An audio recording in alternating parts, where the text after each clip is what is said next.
ಇಂದು ಬುದ್ಧ ಪೂರ್ಣಿಮೆ. ಜಗತ್ತಿನ ಶಾಂತಿ ಪ್ರಿಯರು ಬುದ್ಧನನ್ನು ನೆನೆಯುತ್ತಾ ಅವರ ವಿಚಾರಧಾರೆಗಳನ್ನು ಮೆಲುಕು ಹಾಕುವ ಸುದಿನ. ಏಷ್ಯಾದ ಬೆಳಕು ಎಂಬ ಅಭಿಧಾಮಕ್ಕೆ ಪಾತ್ರನಾದ ಗೌತಮ ಬುದ್ಧ ಶಾಂತಿಯ ನೇತಾರ, ಸತ್ಯ ಅಹಿಂಸೆಯ ಪ್ರತಿರೂಪ, ಜಗತ್ತಿನ ಮೊದಲ ಸಮಾಜ ಸುಧಾರಣೆಯ ಹರಿಕಾರ. ಮೂಢನಂಬಿಕೆ, ಲಿಂಗ ಅಸಮಾನತೆ, ಅನ್ಯಾಯ, ಮೂರ್ತಿ ಪೂಜೆ, ಅರ್ಥಹೀನ ಆಚರಣೆಗಳ ಮೂಲಕ ಕ್ರಿಸ್ತಪೂರ್ವ 6ನೇ ಶತಮಾನದಿಂದಲೇ ಭಾರತದಲ್ಲಿ ಜನಸಾಮಾನ್ಯರ ಆಕರ್ಷಣೆಯ ವ್ಯಕ್ತಿತ್ವ. ಹಾಗಾಗಿ ಬುದ್ಧ ಹುಟ್ಟಿದ ಊರು, ನೆಲೆ ನಿಂತ ಸ್ಥಳ, ಭೇಟಿ ನೀಡಿದ ಹಳ್ಳಿಗಳು, ನಡೆದಾಡಿದ ದಾರಿ ಎಲ್ಲವೂ ಪೂಜನೀಯ ಮತ್ತು ಪವಿತ್ರ. ಇವರು ಹುಟ್ಟಿದ ದಿನದಂದು ಪ್ರಕೃತಿಯೇ ತನ್ನ ಮೂಲ ರೂಪದ ಬದಲಾವಣೆಯೊಂದಿಗೆ ಹೂವರಳಿ ದುಂಬಿಗಳು ಝೇಂಕರಿಸುವ ಕಾಲ. ಅದುವೇ ಮೇ ತಿಂಗಳ ಈ ಸುದಿನ ಬುದ್ಧ ಪೂರ್ಣಿಮೆ, ಅಂದರೆ ಬುದ್ಧ ಜಯಂತಿ ಎಂದಲೂ ಕರೆಯಲ್ಪಡುತ್ತದೆ. ಹಿಂದೂ ಮತ್ತು ಬೌದ್ಧ ಧರ್ಮದ ಚಂದ್ರಯಾನ ಕ್ಯಾಲೆಂಡರ್ಗಳಲ್ಲಿ ವೈಶಾಖ ಮಾಸದ ಹುಣ್ಣಿಮೆಯ ದಿನದಂದು ಈ ಹಬ್ಬವನ್ನು ಆಚರಿಸಲಾಗುತ್ತದೆ. ಬುದ್ಧ ಪೂರ್ಣಿಮೆಯಂದು ಬುದ್ಧನ ವಿಗ್ರಹವನ್ನು ಪೂಜಿಸಲಾಗುತ್ತದೆ ಮತ್ತು ಪ್ರಾರ್ಥನಾ ಸಭೆಗಳನ್ನು ನಡೆಸಲಾಗುತ್ತದೆ. ಭಕ್ತರು ಬೌದ್ಧ ದೇವಾಲಯಗಳಿಗೆ ಭೇಟಿ ನೀಡುತ್ತಾರೆ, ಬೌದ್ಧ ಗ್ರಂಥಗಳನ್ನು ಪಠಿಸುತ್ತಾರೆ ಮತ್ತು ಧಾರ್ಮಿಕ ಚರ್ಚೆಗಳು ಮತ್ತು ಗುಂಪು ಧ್ಯಾನಗಳಲ್ಲಿ ಭಾಗವಹಿಸುತ್ತಾರೆ. ಹಬ್ಬದ ಸಂದರ್ಭದಲ್ಲಿ ಬೋಧಗಯಾದಲ್ಲಿರುವ ಮಹಾಬೋಧಿ ದೇವಾಲಯವನ್ನು ವರ್ಣಮಯ ಅಲಂಕಾರಗಳಿಂದ ಅಲಂಕರಿಸಲಾಗುತ್ತದೆ.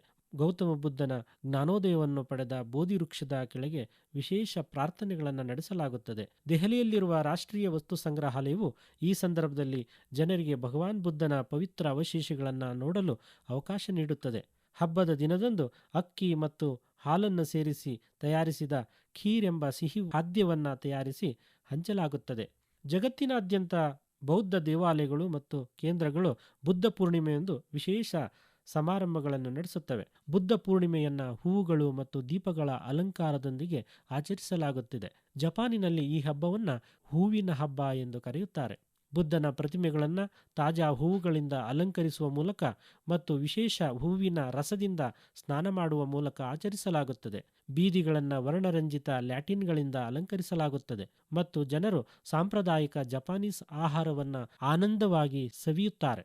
ಬುದ್ಧ ಪೂರ್ಣಿಮೆಯು ಬುದ್ಧನು ಬೋಧಿಸಿದಂತೆ ಎಲ್ಲ ಜೀವಿಗಳ ಬಗ್ಗೆ ಕರುಣೆ ಮತ್ತು ದಯೆಯ ಬೋಧನೆಗಳನ್ನು ಪ್ರತಿಬಿಂಬಿಸುವ ಸಮಯ. ಜನರು ತಮ್ಮ ಬಗ್ಗೆ ಮತ್ತು ಇತರರ ಬಗ್ಗೆ ದಯೆಯನ್ನು ಅಭ್ಯಾಸ ಮಾಡಲು ಈ ಅವಕಾಶವನ್ನು ಬಳಸಿಕೊಳ್ಳುತ್ತಾರೆ. ಅವರು ಅಪರಿಚಿತರನ್ನು ನೋಡಿ ನಗುವುದು, ಸ್ವಯಂ ಸೇವಕರಾಗುವುದು ಅಥವಾ ಅಗತ್ಯವಿರುವ ಯಾರಿಗಾದರೂ ಸರಳವಾಗಿ ಸಹಾಯ ಮಾಡುವುದು ಮುಂತಾದ ಸಣ್ಣ ದಯೆಯ ಕಾರ್ಯಗಳನ್ನು ಮಾಡಲು ಪ್ರಯತ್ನಿಸುತ್ತಾರೆ. ದಕ್ಷಿಣ ಕೊರಿಯಾದಲ್ಲಿ ಅಗತ್ಯ ಇರುವವರಿಗೆ ಉಚಿತ ಆಹಾರವನ್ನು ವಿತರಿಸುವ ಮೂಲಕ ಮತ್ತು ಕಮಲದ ಲ್ಯಾಟಿನ್ಗಳನ್ನು ಬೆಳಗಿಸುವ ಮೂಲಕ ಹಬ್ಬವನ್ನು ಆಚರಿಸಲಾಗುತ್ತದೆ. ಕೆಲವು ಬೌದ್ಧರು ಬುದ್ಧ ಪೂರ್ಣಿಮೆಯಂದು ಶುದ್ಧೀಕರಣ ಮತ್ತು ಸ್ವಯಂ ಶಿಸ್ತಿನ ಒಂದು ರೂಪಕವಾಗಿ ಉಪವಾಸವನ್ನು ಆಚರಿಸಲು ಆಯ್ಕೆ ಮಾಡಿಕೊಳ್ಳುತ್ತಾರೆ. ಭಾರತದಲ್ಲಿ ಬೌದ್ಧ ಪೂರ್ಣಿಮೆಯನ್ನು ಬಹಳ ಭಕ್ತಿ ಮತ್ತು ಉತ್ಸಾಹದಿಂದ ಆಚರಿಸಲಾಗುತ್ತದೆ. ದೇಶಾದ್ಯಂತ ಬೌದ್ಧರು ಬುದ್ಧನ ಜೀವನದ ಪ್ರಮುಖ ಸ್ಥಳಗಳಾದ ಬುದ್ಧಗಯ, ಲುಂಬಿನಿ ಮತ್ತು ಸಾರನಾಥಕ್ಕೆ ಭೇಟಿ ನೀಡುತ್ತಾರೆ. ಜನರು ಬುದ್ಧನ ಬೋಧನೆಗಳನ್ನು ತಮ್ಮ ದೈನಂದಿನ ಜೀವನದಲ್ಲಿ ಹೇಗೆ ಅನ್ವಯಿಸಬಹುದು ಎಂಬುದರ ಕುರಿತು ಚಿಂತಿಸುತ್ತಾರೆ ಮತ್ತು ಧ್ಯಾನ ಮಾಡುತ್ತಾರೆ. ಬುದ್ಧ ಪೂರ್ಣಿಮೆಯು ಅತ್ಯಂತ ಮಹತ್ವದ್ದಾಗಿದ್ದು, ಇದು ಬುದ್ಧನ ಜೀವನವನ್ನು ಸ್ಮರಿಸುತ್ತದೆ, ಅವನ ಬೋಧನೆಗಳನ್ನು ಆಚರಿಸುತ್ತದೆ. ಈ ದಿನವನ್ನು ಗೌತಮ ಬುದ್ಧನು ಜನಿಸಿದ ಅತ್ಯಂತ ಮಂಗಳಕರ ದಿನವೆಂದು ಪರಿಗಣಿಸಲಾಗಿದೆ.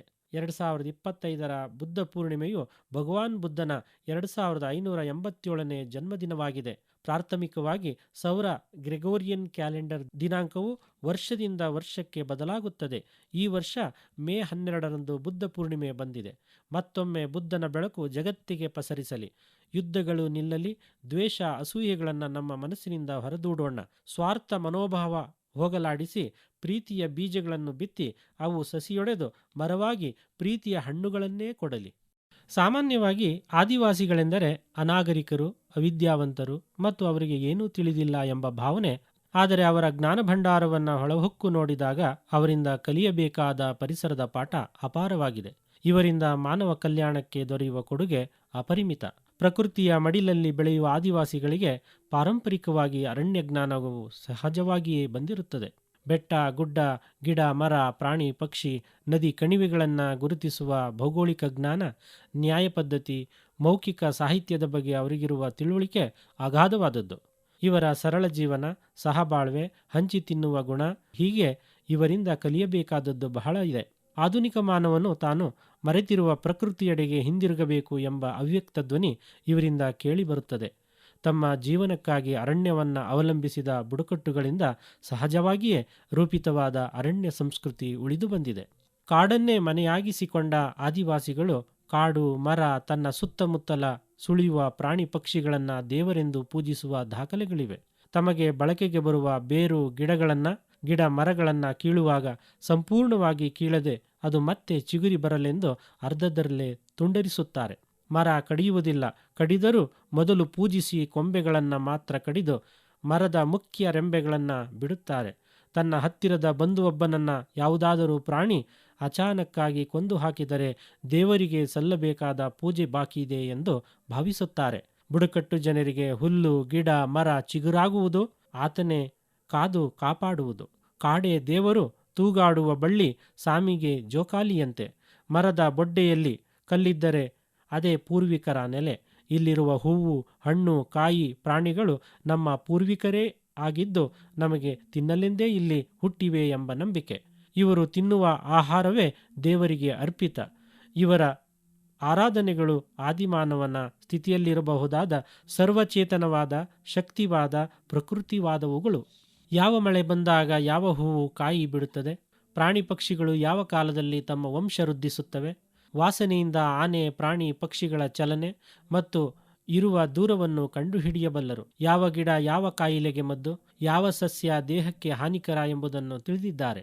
ಈ ವಸ್ತುಗಳನ್ನು ಆಹಾರವಾಗಿ ಬಳಸುವುದಷ್ಟೇ ಅಲ್ಲದೆ ಕೆಲವು ನಿರ್ದಿಷ್ಟ ತರಕಾರಿಗಳೊಂದಿಗೆ ಒಂದು ಭಾವನಾತ್ಮಕವಾದ ಸಂಬಂಧವನ್ನು ವ್ಯಕ್ತಪಡಿಸುವುದು, ಅವರ ಕೆಲವು ಕಥೆಗಳಲ್ಲಿ ಹಾಡುಗಳಲ್ಲಿ ಅಭಿವ್ಯಕ್ತಗೊಳ್ಳುವುದು. ಇವರ ಸಾಮಾನ್ಯ ತಿಳುವಿಕೆಯನ್ನು ಪರೀಕ್ಷಿಸಿದರೆ 45ಕ್ಕೂ ಹೆಚ್ಚಿನ ವಿವಿಧ ಜಾತಿಯ ತಿನ್ನುವ ಅಣಬೆಗಳ ಬಗ್ಗೆ ಜ್ಞಾನ ಇವರಿಗಿದೆ. ಆದಿವಾಸಿ ಮಕ್ಕಳು ವಿವಿಧ ಪ್ರಾಣಿ ಪಕ್ಷಿಗಳ ರೀತಿಯಲ್ಲಿ ಕೂಗುವುದು ನೆಗೆಯುವುದು ನಡೆಯುವುದು ಮುಂತಾದವುಗಳನ್ನು ಮಾಡಿ ತೋರಿಸುತ್ತಾರೆ. ಸುಮಾರು 400 ಜಾತಿಯ ಮರಗಳ ಸ್ಥಳೀಯ ಹೆಸರುಗಳನ್ನು ಇವರು ಬಲ್ಲರು. ಸುಮಾರು 100ಕ್ಕೂ ಹೆಚ್ಚು ಜಾತಿಯ ಬಳ್ಳಿಯ ಔಷಧಿಯ ಗಿಡಗಳನ್ನು ಹೇಳಬಲ್ಲರು. 12 ವರ್ಷದ ಆದಿವಾಸಿ ಹುಡುಗ 300 ಬಗೆಯ ಸಸ್ಯಗಳ ಹೆಸರುಗಳನ್ನು ಹೇಳಬಲ್ಲನು. ತಾವು ಬಳಸುವ ಗೆಣಸು ಹಣ್ಣು ಔಷಧಿ ಸಸ್ಯಗಳನ್ನು ತಿಳಿಯಬಲ್ಲರು. ಮಾನವರು ತಿನ್ನಬಹುದಾದ 47 ಬಗೆಯ ಗೆಡ್ಡೆ ಗೆಣಸುಗಳನ್ನು ನಿಸರ್ಗದ ಖನಿಜಗಳೆನ್ನುವುದನ್ನು ಬಲ್ಲರು. ಹಾಗೂ 90 ಜಾತಿಯ ಹಣ್ಣುಗಳನ್ನು ತಿನ್ನಲು ಮತ್ತು ಔಷಧೀಯವಾಗಿ ಉಪಯೋಗಿಸಬಹುದಾದ 60 ಜಾತಿಯ ಸೊಪ್ಪುಗಳನ್ನು ಬಲ್ಲರು. ಅನಕ್ಷರಸ್ಥರಾದ ಆದಿವಾಸಿಗಳು ಆನೆಗಳಿಗೆ ಪಾಠ ಕಲಿಸುವ ಜಾಣ್ಮೆಯನ್ನು ಕಲಿತಿದ್ದಾರೆ. ಹಾಗೆ ಬೆಟ್ಟ ಗುಡ್ಡಗಳನ್ನು ಹತ್ತುವ ಜ್ಞಾನ ಇವರಿಗಿದೆ. ಮತ್ತು ಕಾಡಿನ ಎಲ್ಲ ಭೌಗೋಳಿಕ ಜ್ಞಾನವೂ ಇವರಿಗಿದೆ. ಬೇಟೆಯ ವಿಧಾನದಲ್ಲಿ ಸಮತೋಲನ ನಿಯಮವನ್ನು ಪಾಲಿಸುತ್ತಿದ್ದರು. ಪರಂಪರೆಯಿಂದ ತಿಳಿದುಕೊಂಡು ಪ್ರಾಣಿಗಳನ್ನು ಬೇಟೆಯಾಡುವಾಗ ಮರಿಗಳನ್ನು ತೊಂದರೆ ಕೊಡದೆ ಅಲ್ಲೇ ಬಿಡುತ್ತಿದ್ದರು. ಬುಡಕಟ್ಟು ಸಂಸ್ಕೃತಿಯ ವಿಶೇಷತೆಯೆಂದರೆ ಯಾವುದನ್ನಾದರೂ ಉಪಯೋಗಿಸಿದರೆ ಪುನಃ ಅದನ್ನು ಕುಡಿಯೊಡೆಯುವಂತೆ ಮಾಡಿ ಬಳಸಿದ್ದನ್ನು ಪುನರುತ್ಪತ್ತಿಯಾಗುವಂತೆ ಮಾಡುವುದು. ಯಾವಾಗಲೂ ಜೇನು ಸಂಗ್ರಹಿಸುವುದಿಲ್ಲ. ಕೆಲವು ಋತುಗಳಲ್ಲಿ ಮಾತ್ರ, ಅಂದರೆ ಮೇ ಜೂನ್ ತಿಂಗಳಲ್ಲಿ ಹೆಚ್ಚಾಗಿ ಸಂಗ್ರಹಿಸುತ್ತಾರೆ. ಕೆಲವು ವೇಳೆ ಪೂರ್ಣಚಂದ್ರ ಇರುವ ದಿನಗಳಲ್ಲಿ ಜೇನನ್ನು ಇಳಿಸುತ್ತಾರೆ. ಸಾಮಾನ್ಯರಿಗೆ ಜೇನು ಕೀಳುವುದು ಅಂದರೆ ಆದಿವಾಸಿಗಳಿಗೆ ಜೇನು ಬಿಡಿಸುವುದು. ಆದಿವಾಸಿಗಳ ಈ ಪ್ರಕ್ರಿಯೆ ಗಿಡ ಮರ ಹೂ ಬಿಟ್ಟು ಕಾಯಿ ಕಟ್ಟುವ ಕಾಲದಲ್ಲಿ ನಡೆಯುವ ಜೇನು ಬೇಟೆಯ ಆಚರಣೆ. 101 ಜಾತಿ ಹೂಗಳ ಪುಸುಮಾಲೆಯನ್ನು ಹೊತ್ತು ತಂದು ಜೇನು ಕಟ್ಟುವುದರಿಂದ ಜೇನು ಅತ್ಯಂತ ಪೌಷ್ಟಿಕಾಹಾರ. ಇಂತಹ ಆಹಾರ ದೇಶದಲ್ಲಿ ಎಲ್ಲೂ ಸಿಗುವುದಿಲ್ಲ. ಇದು ದೇವರು ತಯಾರು ಮಾಡಿದ ಅಡಿಗೆ ಎಂದು ಭಾವಿಸುತ್ತಾರೆ. ಮಕ್ಕಳಿಗೆ ಬೇಸಿಗೆ ಬಂತೆಂದರೆ ಸಂತೋಷ ಉಲ್ಲಾಸ. ಹಳ್ಳಿಗಳಿಗೆ ಭೇಟಿ ನೀಡುವ ಸಮಯ. ಅಜ್ಜ ಅಜ್ಜಿಯರನ್ನ ಬಂಧು ಬಾಂಧವರೊಂದಿಗೆ ಬೆರೆತು ತಂದೆ ತಾಯಿಯರು ಕಲಿತ ನೋಡಿದ ವಿಷಯಗಳನ್ನು ವಿಶೇಷತೆಗಳನ್ನು ದಿನಗಳನ್ನು ಹಂಚಿಕೊಂಡು ಕುಣಿದಾಡುವ ಕಾಲ. ಬಂಧುಗಳು ತಮ್ಮ ನೆನಪಿನ ಬುತ್ತಿಯಿಂದ ಹಳೆಯ ನೆನಪುಗಳನ್ನು ಬಿಚ್ಚಿಡುವರು. ಮಕ್ಕಳ ಕುತೂಹಲವನ್ನು ಮತ್ತಷ್ಟು ಹೆಚ್ಚುವಂತೆ ಮಾಡುವರು. ಗೋಲಿಯಾಟ, ಬುಗುರಿಯಾಟ, ಚಕ್ರಬಂಡಿಯಾಟ, ಅಣ್ಣೆಕಲ್ಲಾಟ, ಚೂರ್ಚೆಂಡು, ಮರಕೋತಿಯಾಟ, ಸೂರ್ಸೂರ್ಬತ್ತಿ, ಕಣ್ಣಾಮುಚ್ಚಾಲೆ, ಹುಲಿ ಹಸುವಿನ ಆಟ, ಚೌಕಾಬಾರ ಹೀಗೆ ಹಳ್ಳಿ ಆಟಗಳು ಜ್ಞಾನಕ್ಕೆ ಪೂರಕವಾಗಿ ದೈಹಿಕವಾಗಿ ಬೆಳೆದು ಮನೋವಿಕಾಸಕ್ಕೆ ಸಹಕಾರಿಯಾಗುತ್ತಿದ್ದವು. ಯೋಚನೆಗೆ ಒಗಟುಗಳು, ಕುತೂಹಲಕ್ಕೆ ಕತೆಗಳನ್ನು ಹೇಳಿ ಮಕ್ಕಳಿಗೆ ನೈತಿಕ ಮೌಲ್ಯಗಳನ್ನು ಕಲಿಸುತ್ತಿದ್ದರು. ಮಕ್ಕಳು ಕಲಿಯುತ್ತಿದ್ದರು. ಹಬ್ಬ ಜಾತ್ರೆಗಳನ್ನು ನೋಡಿ ಅನುಭವಿಸುವ ತಿಳುವಳಿಕೆ, ಕಾಡು ಮೇಡು ತಿರುಗಾಟ, ಹೊಲ ಗದ್ದೆಗಳಲ್ಲಿ ಬೆಳೆಗಳ ವೀಕ್ಷಣೆ, ಹೂವು, ಕಾಯಿ, ಹಣ್ಣುಗಳನ್ನು ಕಟ್ಟುವ ಪರಿಯನ್ನು ನೋಡುವುದು, ಕ್ರಿಮಿಕೀಟಗಳ ಚಲನವಲನ, ಪ್ರಾಣಿ ಪಕ್ಷಿಗಳ ಕೂಗಾಟ, ನೆಗೆದಾಟ, ಹೀಗೆ ಎಲ್ಲವನ್ನೂ ಪ್ರತ್ಯಕ್ಷವಾಗಿ ನೋಡಿ ಆನಂದಿಸುವ ಕಾಲ. ಕೃಷಿ ಸಂಬಂಧಿತ ಚಟುವಟಿಕೆಗಳು, ಸಂಪ್ರದಾಯಗಳು, ಉಪಕರಣಗಳ ಬಳಕೆ, ಸಂಬಂಧಗಳ ಬೆಸುಗೆ, ಹೀಗೆ ಎಲ್ಲವೂ ಇರುತ್ತಿತ್ತು. ಹಳ್ಳಿ ಊಟಗಳಂತೂ ವೈವಿಧ್ಯ ಮತ್ತು ಆಹಾರವೇ ಔಷಧಿಯಾಗಿರುತ್ತಿತ್ತು.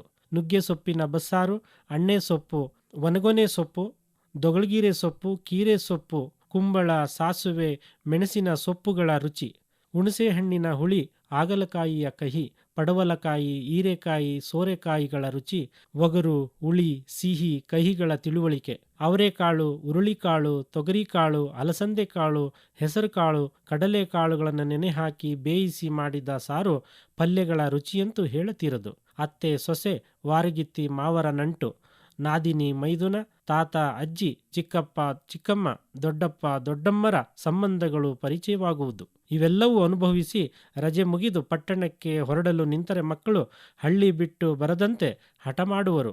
ಮುಂದಿನ ವಾರ ಮತ್ತೆ ಮದುವೆಯೋ ಹಬ್ಬವೋ ಇರುವುದು ಎಂಬ ಸಬೂಬು ಹೇಳಿ ಸಮಾಧಾನಪಡಿಸಿ ಬಂಧುಗಳು ತಂದೆ ತಾಯಿಗಳೊಂದಿಗೆ ಕಳಿಸಿಕೊಡುವರು. ಕೋಳಿ ಕೂಗಿನ ಗಳಿಗೆ, ಹಕ್ಕಿಗಳ ಕಲರವ, ಕುರಿ ಮೇಕೆ ಕೂಗಾಟ, ಹಸು ಕರುಗಳ ಕೊರಳಿಗೆ ಕಟ್ಟಿದ ಗಂಟೆಗಳ ನಾದ, ಕರುವಿನ ನೆಗೆದಾಟ, ಹಾಲು, ಮೊಸರು, ತುಪ್ಪದ ಘಮಲು, ಇವೆಲ್ಲವನ್ನು ನೋಡುವ, ಕೇಳುವ, ಬಾಯಿ ಚಪ್ಪರಿಸುವ, ಆನಂದಿಸುವ ಸುದಿನ ಇನ್ನಿಲ್ಲವಾಯಿತೆ. ಈ ಆಧುನಿಕ ಪಟ್ಟಣದ ತಳುಕಿನ ಬದುಕಿನಾಟ.